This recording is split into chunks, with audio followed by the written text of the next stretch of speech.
At 65 years old, I thought I'd learned every lesson life had to teach me about betrayal, but I was dead wrong.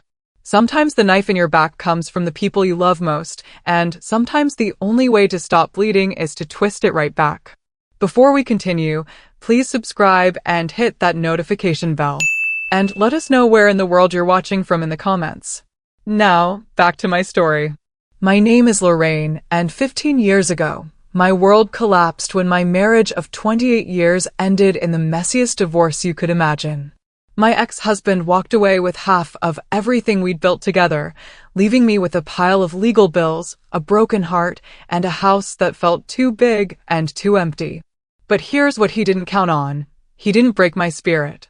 While he was busy playing house with his secretary, I was busy rebuilding my life from the ground up, one deliberate choice at a time. Those 15 years weren't easy, but they were mine. I worked overtime at the accounting firm, clipped coupons like a woman possessed, and turned every spare dollar into mortgage payments. I learned to fix my own leaky faucets, plant my own garden, and most importantly, I learned to enjoy my own company. The day I made that final mortgage payment, I stood in my kitchen holding that piece of paper and cried tears of pure victory. This house wasn't just my shelter anymore. It was my fortress, my sanctuary, my proof that I could stand on my own 2 feet. I spent the next few years transforming that house into exactly what I'd always dreamed of. Fresh paint and colors that made me happy, not colors chosen by committee. A reading nook by the window where I could spend Sunday afternoons with my book club selections. And my crowning achievement, I finished that basement into a proper living space with its own entrance, full bathroom, and kitchenette. It was my little project, my way of adding value to the home I'd fought so hard to keep. My days had a rhythm that brought me peace. Morning coffee on the back deck, tending to my rose garden that had become the envy of the neighborhood, evening book clubs with friends who appreciated good literature and better wine. Weekends meant farmers markets, long walks, and the occasional weekend trip to places I'd always wanted to see but never had the freedom to explore during my married years. For the first time in my adult life, every decision was mine to make, every space was mine to enjoy, and every moment of quiet was earned and treasured. But then the phone rang on a Tuesday evening in March, and my perfectly ordered world was about to be turned completely upside down. Aunt Lorraine, it's Tyler. My nephew's voice carried that familiar charm that had gotten him out of trouble since he was 5 years old. Tyler was my sister's son, 28 years old, and the kind of kid who always seemed to land on his feet no matter how many times he stumbled. He worked in retail management at one of those big box stores, and from what I'd heard through family gatherings, he was doing well for himself. Tyler, honey, how are you? It's been too long. And it had been. Family gatherings had become sporadic since my divorce, partly because my ex-husband's side had always been more social, and partly because I'd been so focused on rebuilding that I'd let some relationships slide. I'm good, Aunt Lorraine, really good. Listen, I'm calling because I have a favor to ask, and I know it's a lot, but I wouldn't ask if I wasn't desperate. There was something in his voice, a vulnerability I hadn't heard since he was a teenager calling to confess he'd crashed his first car. He explained that he and his girlfriend Amber had been saving for their own place, working retail management positions and living in a cramped apartment with roommates who were, in his words, absolutely insane. They were so close to having enough for a proper deposit and first month's rent, but their current living situation had become unbearable. Amber's roommate had moved her boyfriend in without asking. Their space had shrunk to practically nothing, and they were losing their minds trying to save money while living in chaos. We just need 3 months, Aunt Lorraine. 3 months to get that final push in our savings and find the perfect place. We're both working full-time, we're responsible, and we'd pay you rent, of course. $600 a month for that beautiful basement apartment you created. We'd be model tenants, I promise you that. I found myself looking down at that finished basement through my kitchen window, imagining it occupied by family, imagining the sound of young voices bringing life back to a house that had been quiet for so long. The romantic in me, the part that still believed family should help family, started warming to the idea. Tell me about Amber, I said, settling into my kitchen chair. I don't think I've met her yet. Tyler's voice brightened immediately. Oh, Aunt Lorraine, you're going to love her. She's incredible, smart, hardworking, respectful. She manages the customer service department at her store, never misses a day of work, and she's been helping me become more organized with money. She even suggested we ask you because she said we needed to approach family who would understand we're serious about this, not just looking for a handout. The way he talked about her painted a picture of a young woman with her head on straight, someone who would be a positive influence on my sometimes impulsive nephew. They both had steady jobs, they were offering to pay market rate rent, and, honestly, the idea of having family close by wasn't entirely unwelcome. My social circle was wonderful, but it was small, and there were evenings when the quiet felt more lonely than peaceful. What about references? I asked, my practical side asserting itself. Have you been good tenants where you are now? Absolutely. Never missed a rent payment, never had complaints. Our landlord would give us a great reference, but honestly, the roommate situation has just become impossible. We're clean, quiet, respectful. All we want is a peaceful place to save money and plan our future. Over the next 20 minutes, Tyler painted a picture of two young adults who were doing everything right but just needed a temporary leg up. They had a plan, they had steady income, and they had respect for my space. When he mentioned that they'd love to help around the house, maybe help with yard work or winter snow removal, I found myself thinking about how nice it would be to have strong young backs available when needed. 3 months, I said finally. Just 3 months, and you pay the first month up front before you move in. Aunt Lorraine, you're a lifesaver. Seriously. We won't let you down, I promise you that. After I hung up, I walked down to the basement and looked around at the space I'd created with such care. The walls were painted a warm cream color, the laminate flooring was practical but attractive, and the furniture I'd chosen was comfortable without being too personal. It really was like a small apartment, complete with privacy and independence. Maybe having Tyler and Amber there would be a good thing. Maybe it was time to let this house feel like a family home again. The day they moved in, I watched from my kitchen window as they carried their belongings down the basement stairs. Tyler looked exactly like I remembered, tall, sandy-haired, that easy smile that had charmed teachers and employers his whole life. Amber was a surprise, petite, blonde, and quieter than I'd expected.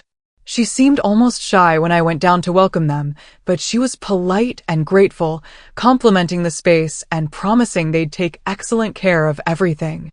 This is honestly perfect, Mrs. Lorraine, Amber said, running her hand along the kitchen counter I'd installed myself. We feel so lucky that you're willing to help us out like this. They settled in quickly and quietly.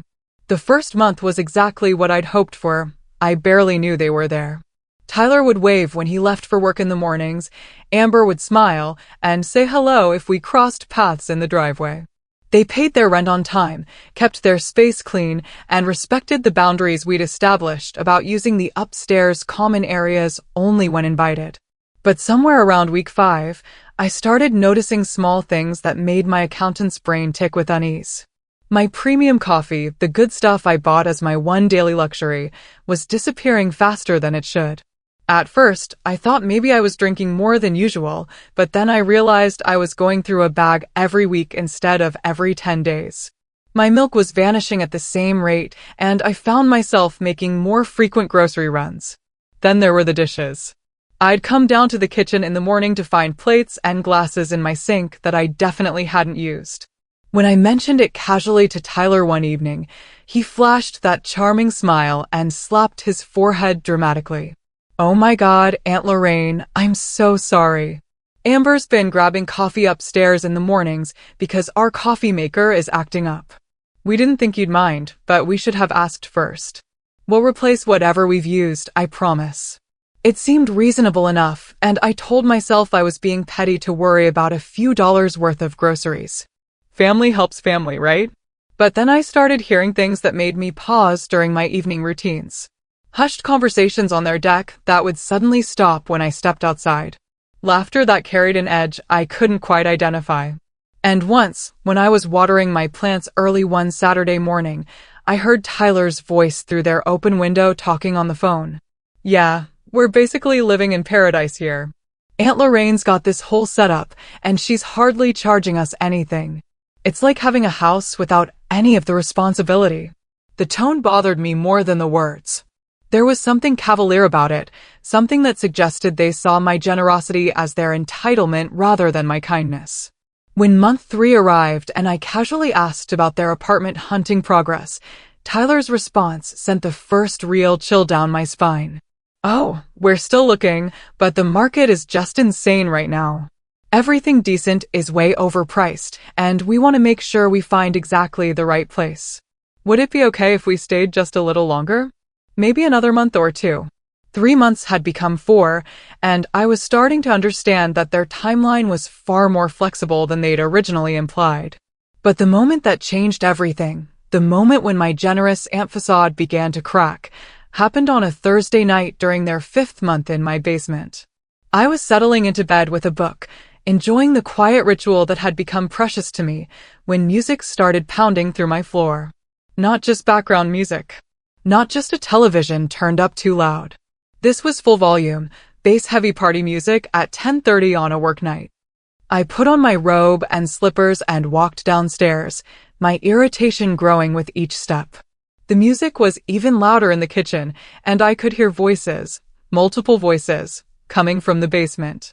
When I knocked on their door, it took 3 attempts before Tyler answered, and when he did, the smell of alcohol and the sound of laughter hit me like a slap.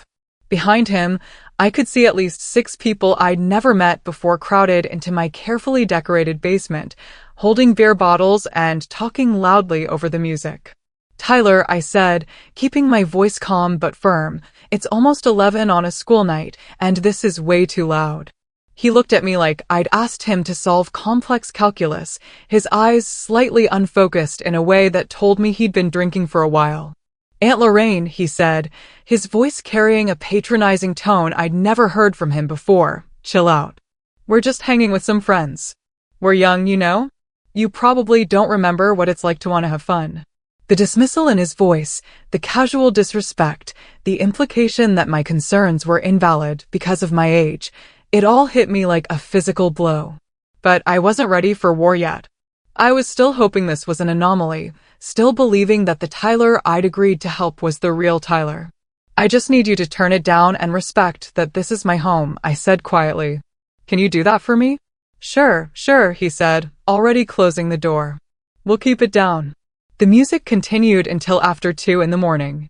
And that's when I realized that my nephew Tyler, the young man I'd opened my home to out of love and family loyalty, had just drawn the first line in what was about to become a war I never wanted to fight. The question that kept me awake that night, staring at my ceiling while bass notes vibrated through my floorboards, was simple but terrifying. What exactly had I invited into my sanctuary, and how far would they push before I found the strength to push back? That Thursday night when Tyler dismissed me like I was some senile old woman who didn't understand fun was the moment everything changed, but I didn't realize it yet. I thought I was dealing with a temporary lapse in judgment, maybe too much alcohol making my nephew forget his manners. I had no idea I was staring into the eyes of someone who had already decided my home was his playground and my boundaries were suggestions he could ignore.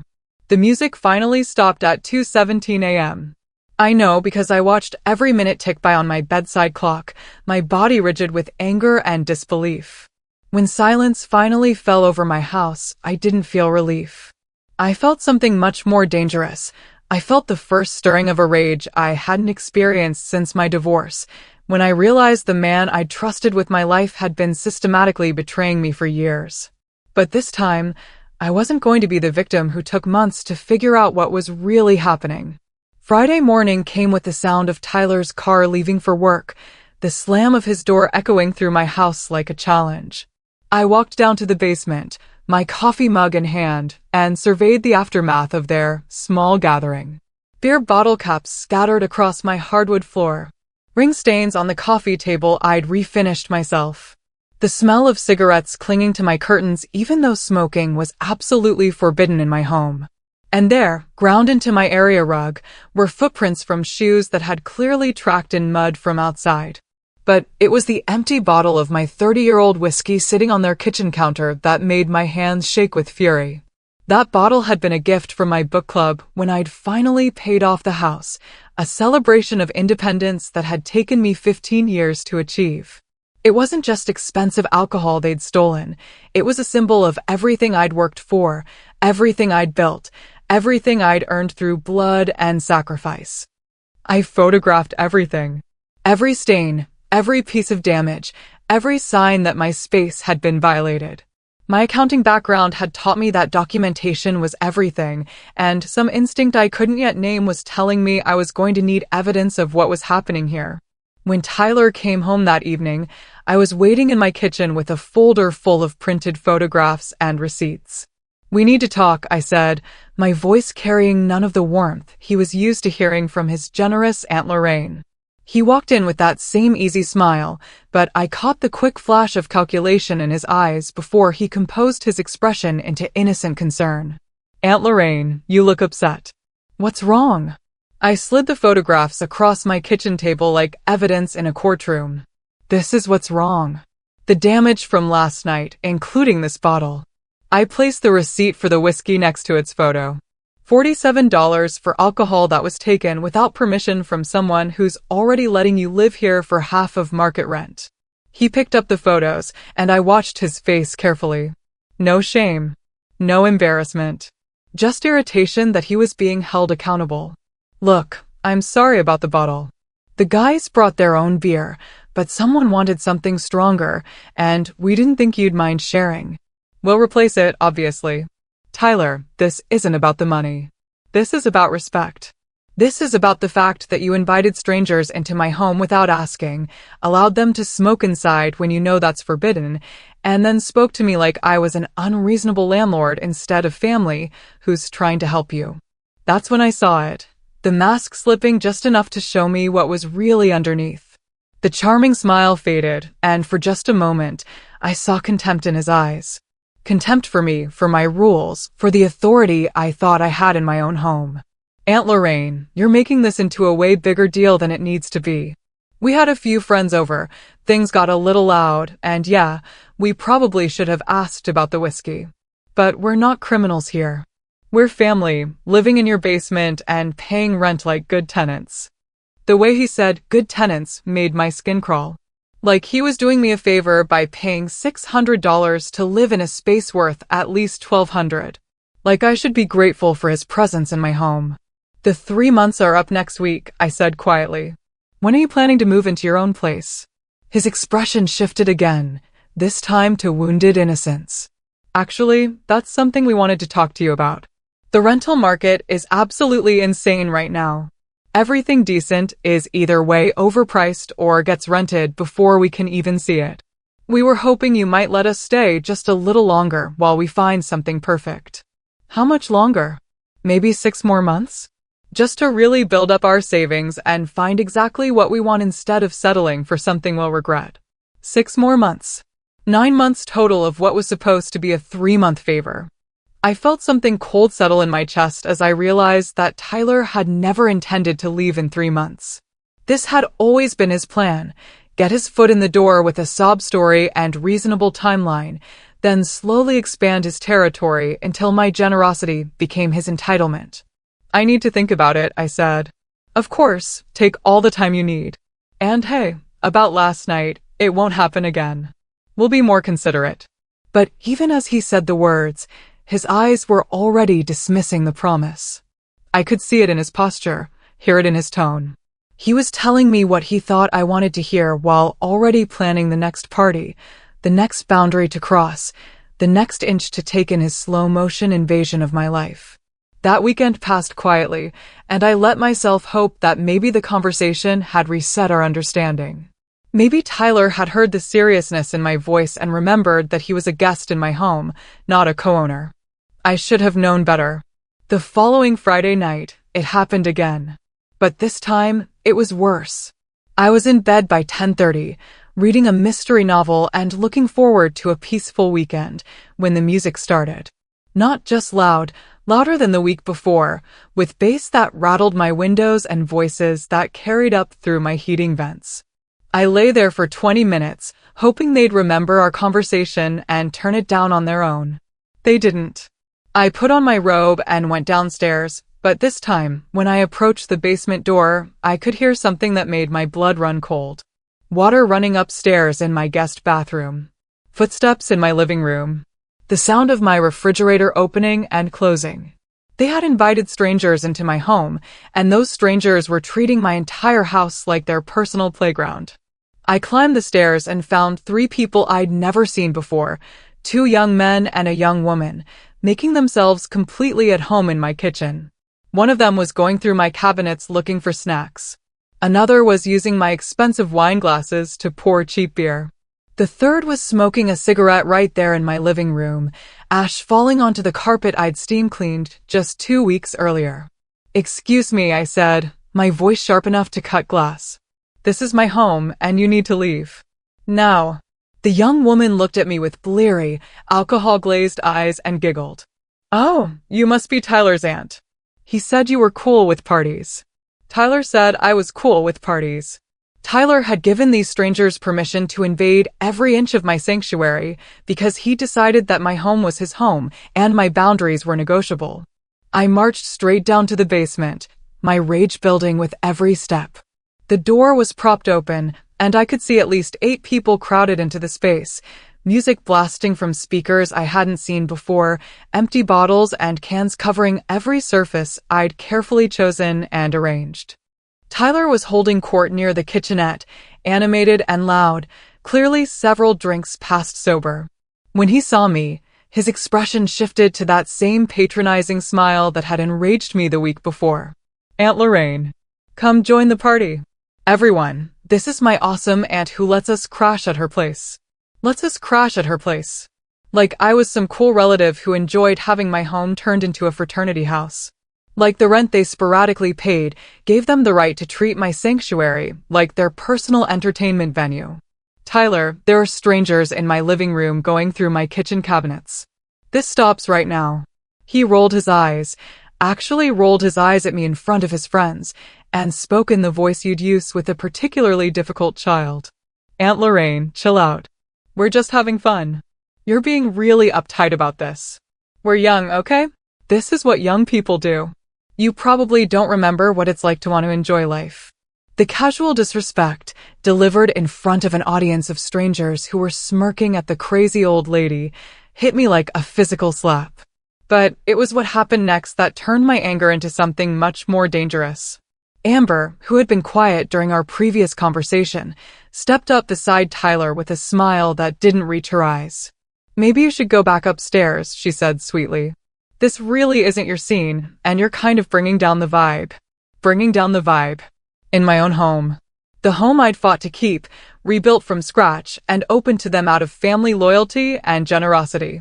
I looked around at the faces staring at me, strangers who had been told by my nephew that I was cool with parties, people who thought my objections to having my home invaded were unreasonable and uptight. I saw myself through their eyes, the cranky old woman who couldn't handle young people having fun, the killjoy who didn't understand modern social dynamics. But here's what none of them understood. I wasn't upset because I was old and out of touch. I was upset because I was being systematically disrespected and manipulated by people who had taken my kindness and twisted it into weakness they could exploit. "Everyone who doesn't live here needs to leave," I said, my voice carrying authority that made several people look uncomfortable. "This is not a party house. This is my home." Tyler's mask finally dropped completely. The charm, the family warmth, the apologetic nephew routine, all of it disappeared, and I saw exactly who he really was. "You know what, Aunt Lorraine? You need to relax. We pay rent here, which makes us tenants, which means we have rights. You can't just tell our friends to leave because you don't like noise. Maybe you should invest in some earplugs and let people live their lives. Tenants with rights." That phrase hit me like a lightning bolt, not because it scared me, but because it told me exactly how Tyler had been thinking about this situation from the beginning. He wasn't a grateful nephew staying temporarily with family. He was a tenant exercising his rights in his rental property, and I was an annoying landlord who needed to learn her place. I went back upstairs and called the police. "I have trespassers in my home," I told the dispatcher. "People who don't live here, who weren't invited by me, who are refusing to leave when asked." The response time was 23 minutes, during which the party continued at full volume. When 2 officers finally arrived, I met them at my front door and explained the situation clearly. I own this home. I had allowed my nephew and his girlfriend to stay temporarily in the basement, and they had invited strangers into my house without permission. The officers went downstairs to investigate, and I watched from my kitchen window as partygoers started trickling out my back door. Within 30 minutes, my house was quiet again, but the damage was done. Not just the physical damage, the new stains, the cigarette smell, the broken picture frame I found later, but the psychological damage of realizing that my nephew saw me as an obstacle to overcome rather than family to respect. After the police left, Tyler stormed up to my kitchen, his face flushed with alcohol and fury. "That was completely out of line," he said, his voice shaking with rage. "Calling the cops on family? What is wrong with you?" "What's wrong with me?" I repeated, my voice deadly calm. "What's wrong with me is that I opened my home to family, and that family decided to treat my generosity like weakness and my boundaries like suggestions. We pay rent here, Aunt Lorraine. That gives us certain rights. You pay $600 a month for a space worth $1,200, and you pay it late most of the time. That doesn't give you the right to turn my home into a nightclub." That's when he said the words that changed everything between us forever. "Maybe you need to remember that we're doing you a favor too. This house was pretty lonely before we got here, wasn't it? At least now there's some life in the place instead of just you rattling around by yourself like some sad old woman."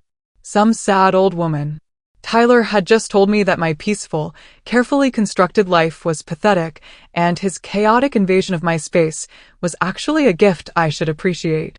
He had taken my contentment and reframed it as loneliness, my independence and recast it as sadness, my sanctuary and redefined it as emptiness that only he could fill. But what he didn't understand was that he'd just made a tactical error that would cost him everything. Because I wasn't a sad old woman who needed his pity and presence to feel whole. I was a woman who had already survived one devastating betrayal and rebuilt her entire life from nothing. I was a woman with accounting skills, research abilities, and most importantly, the kind of focused determination that comes from having already lost everything once and refusing to let it happen again. "Get out of my kitchen," I said quietly. "Aunt Lorraine. Get out of my kitchen, go down to your basement apartment, and think very carefully about whether you want to keep pushing this. Because I promise you, Tyler, you don't want to find out what happens when you mistake my kindness for weakness." He started to say something else, but something in my voice must have warned him that he'd already gone too far. He turned and left, and I heard his footsteps on the basement stairs, probably going down to complain to Amber about his unreasonable aunt who didn't appreciate everything they were doing for her. I sat at my kitchen table with a cup of tea, staring out at my garden and thinking about what Tyler had just revealed. He thought I was lonely. He thought I needed them. He thought my objections were the complaints of a sad old woman who didn't understand fun, rather than the boundaries of a property owner who was being systematically disrespected. Most dangerously, he thought he had tenants' rights that would protect him from consequences. That's when I decided it was time to do what I should have done weeks ago. It was time to research exactly what rights Tyler thought he had, and more importantly, what rights I actually had as a property owner whose generosity was being turned against her. I opened my laptop and started reading about landlord-tenant laws, guest versus tenant rights, and the legal definitions of residency. What I found made me smile for the first time in weeks, because Tyler's confidence in his legal position was about to become his downfall. But first, I needed to know exactly how far he was willing to push this. I needed to document every boundary violation, every act of disrespect, every moment of damage to my property and my peace of mind. Because when this war finally reached its conclusion, I wanted to make sure I had enough ammunition to win decisively. The question that kept me awake that night wasn't whether Tyler would continue escalating his behavior. I already knew he would. The question was how long I was willing to let him think he was winning before I showed him what a real power play looked like. And as I lay in my bed, listening to the blessed silence of my own home, I realized I was actually looking forward to finding out. The night after Tyler called me a sad old woman rattling around in my empty house, I didn't sleep. Instead, I sat at my kitchen table with my laptop, a legal pad, and a determination I hadn't felt since my divorce proceedings 15 years earlier. You see, Tyler had made one crucial mistake in his psychological warfare. He'd assumed I was weak because I'd been kind. He'd confused generosity with gullibility and patience with powerlessness. But what he didn't know was that I'd already survived one master manipulator who'd tried to destroy my life, and I'd learned some very valuable lessons about fighting back. By 3 a.m, I had filled 12 pages with notes about tenant versus guest rights, documentation requirements, and legal procedures for removing unwelcome occupants from private property. What I discovered made my heart race with excitement, because Tyler's confidence in his supposed rights was built on a foundation of complete legal ignorance.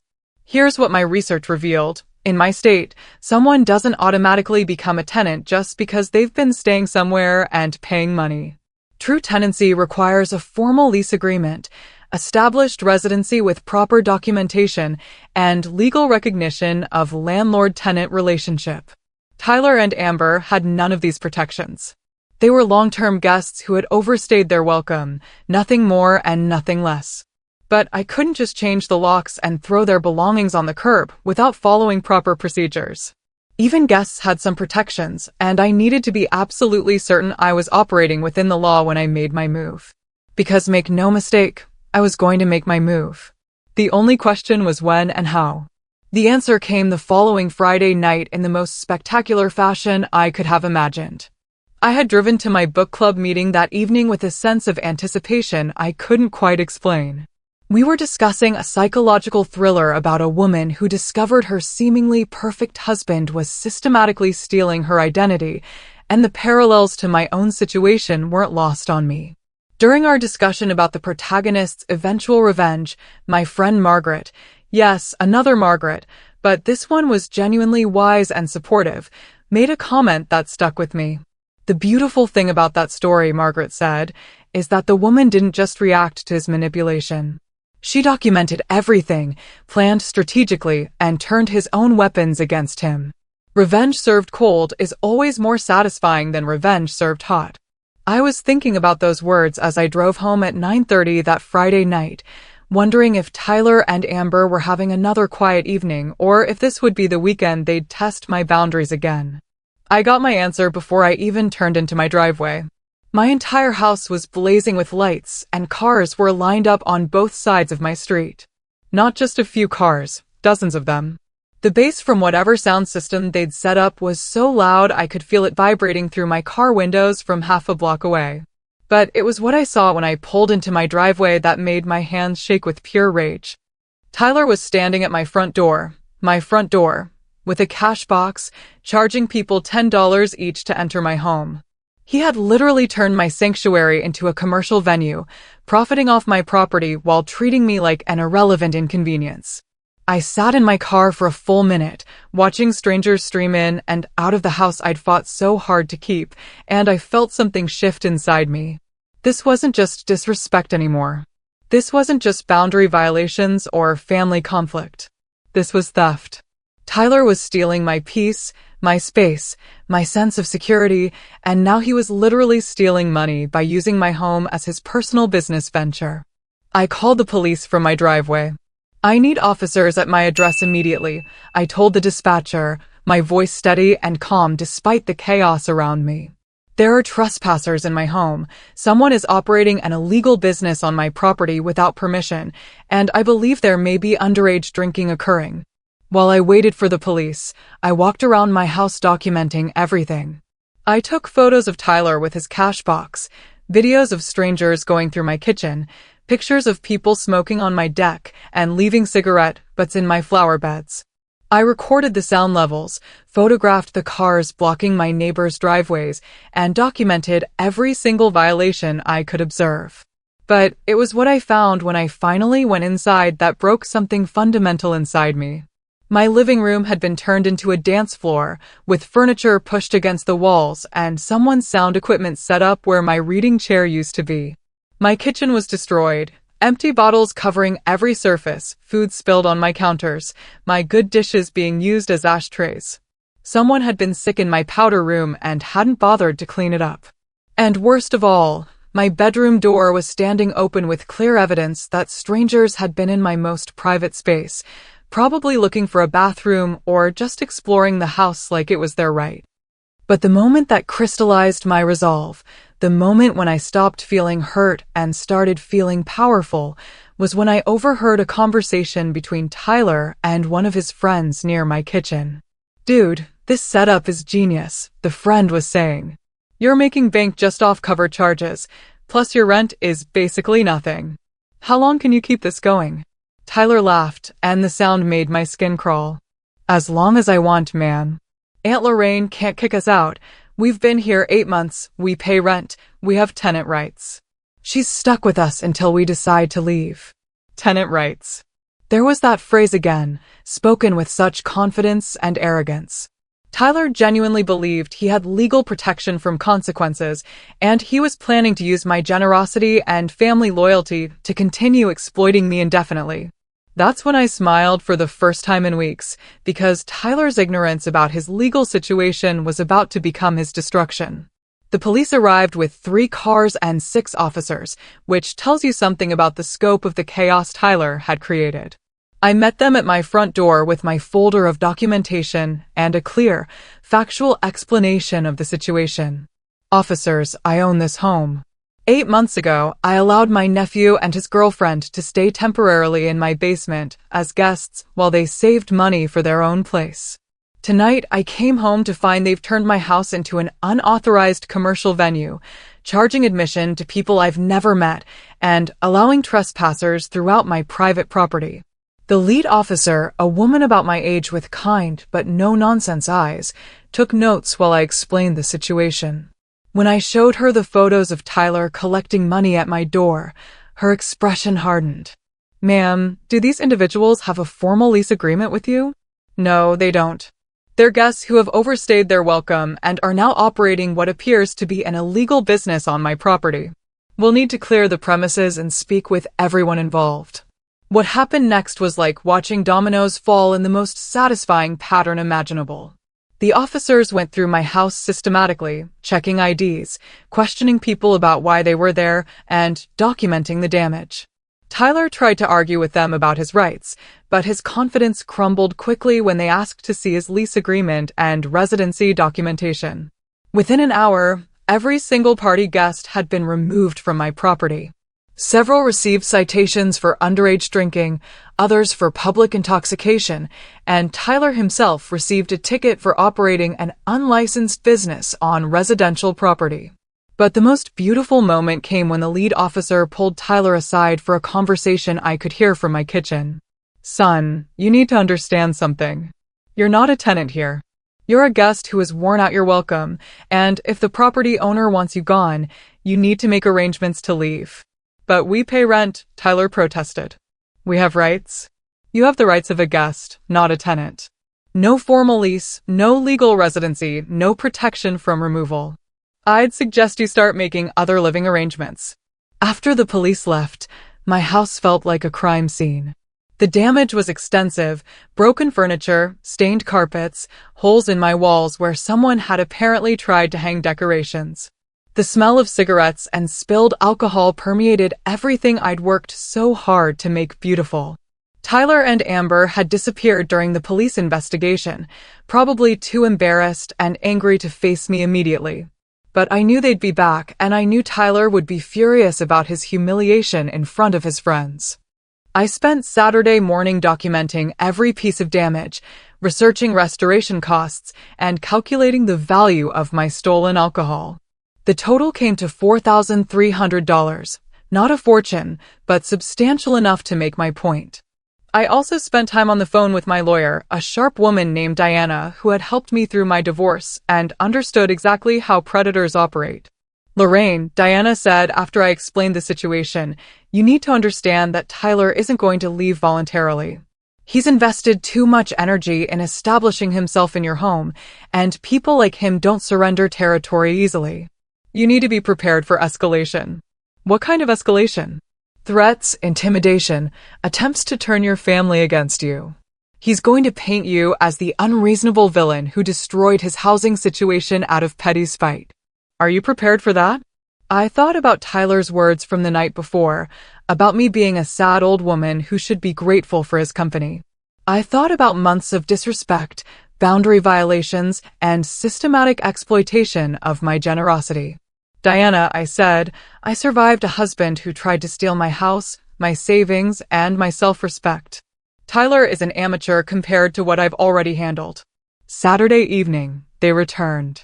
I heard Tyler's car in the driveway, and then the sound of their key in the basement door. 20 minutes later, Tyler was knocking on my kitchen door with an expression that was pure rage barely contained behind a mask of wounded innocence. Aunt Lorraine, we need to talk. I let him in, curious to see how he would try to spin the previous night's disaster into my fault. I can't believe you called the police on us, he began, his voice shaking with indignation. We're family. You humiliated me in front of my friends, got people arrested, and completely destroyed my reputation. All because you can't handle young people having fun. The audacity was breathtaking. Tyler was actually trying to make himself the victim in a situation where he'd turned my home into a business venue without permission.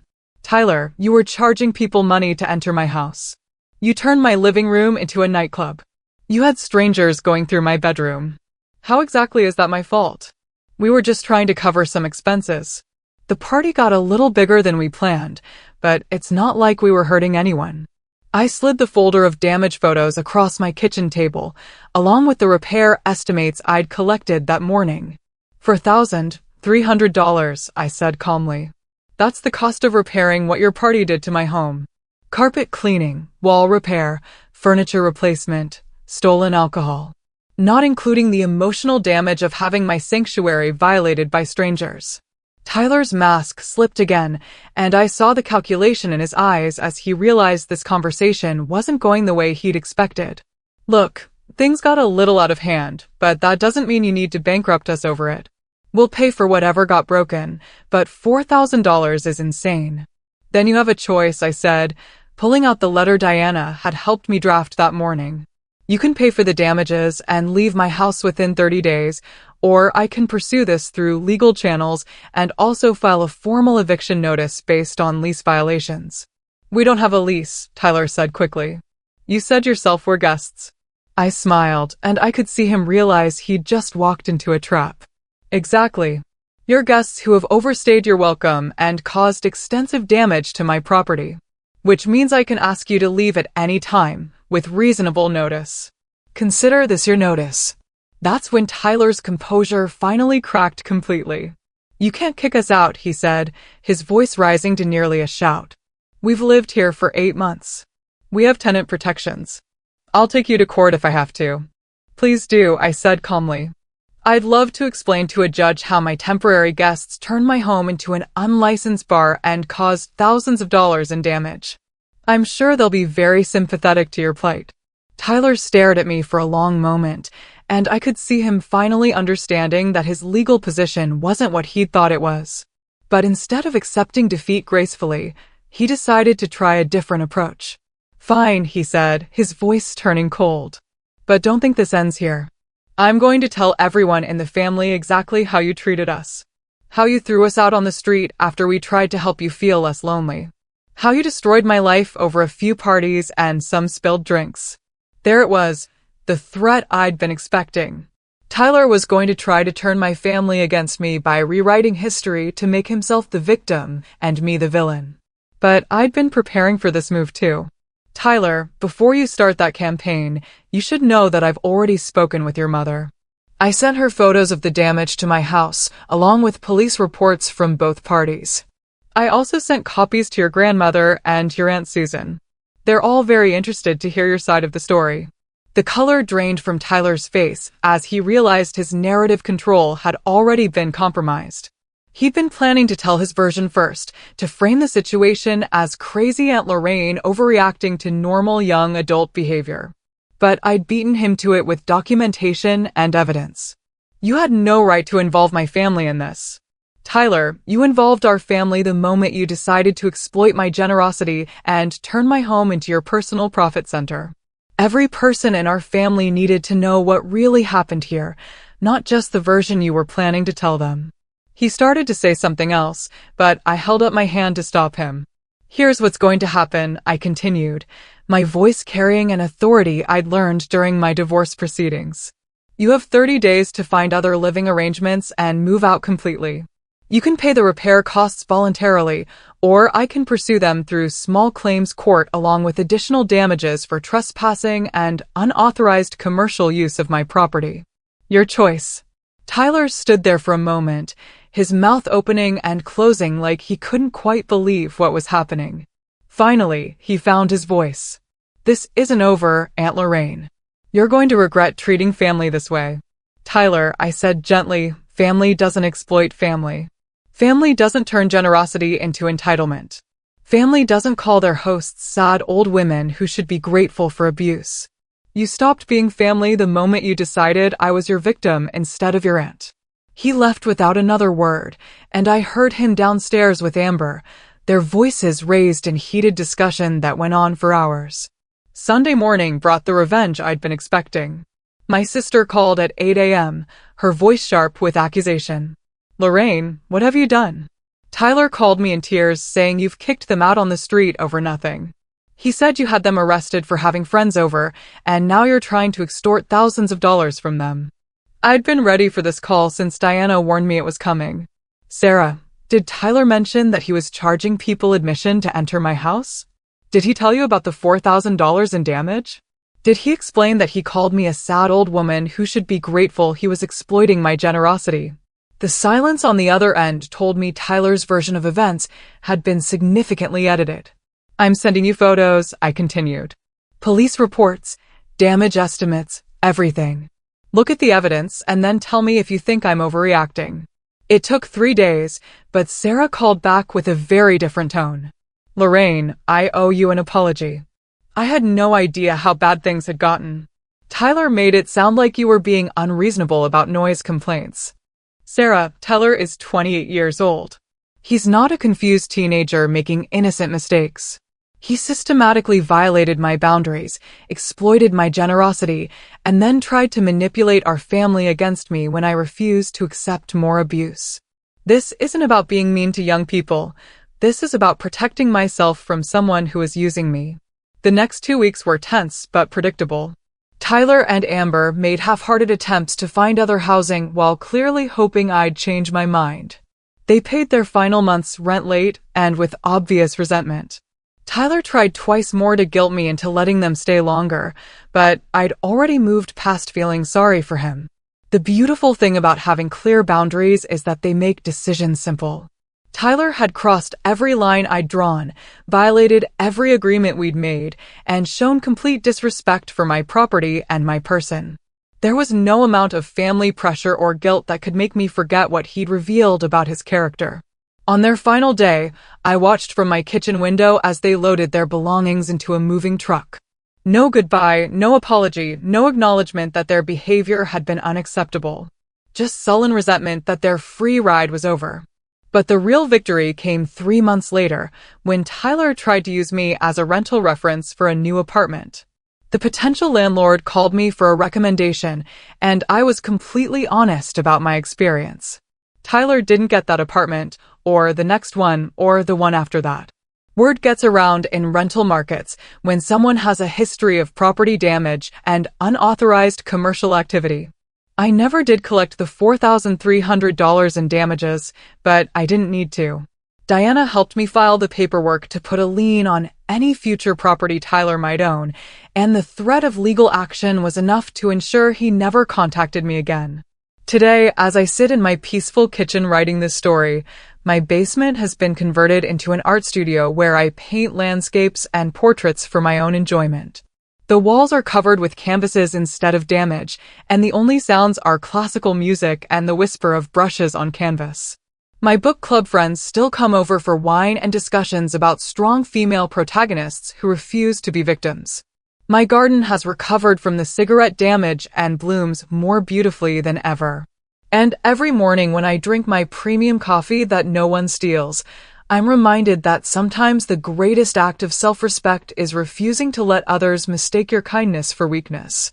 Tyler taught me something valuable. Family isn't defined by blood or shared names. Family is defined by mutual respect, genuine care, and the willingness to honor each other's boundaries. By that definition, Tyler was never really family at all. He was just a stranger who shared my DNA and thought that gave him the right to exploit my love.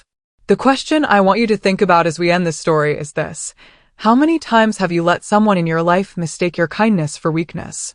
How often have you allowed generosity to be turned into obligation, patience to be transformed into enabling, and love to be twisted into leverage against you? Because here's what I learned from Tyler's invasion of my sanctuary. Predators don't just take what you give them. They take what you give them, then convince you that you owe them more. They turn your gifts into their rights, your boundaries into your selfishness, and your resistance into your cruelty. But you always have the power to change the locks, both literally and figuratively. You always have the right to say enough, to protect your peace, and to choose your own definition of family. So tell me in the comments, what boundaries do you need to set in your own life? What locks do you need to change? What person who's been exploiting your kindness needs to hear the word enough spoken with the authority you've always possessed but forgotten how to use? Because your story doesn't end with someone else's victory. It ends with yours, if you're brave enough to write it that way. Thank you for listening to my story. And thank you for being here.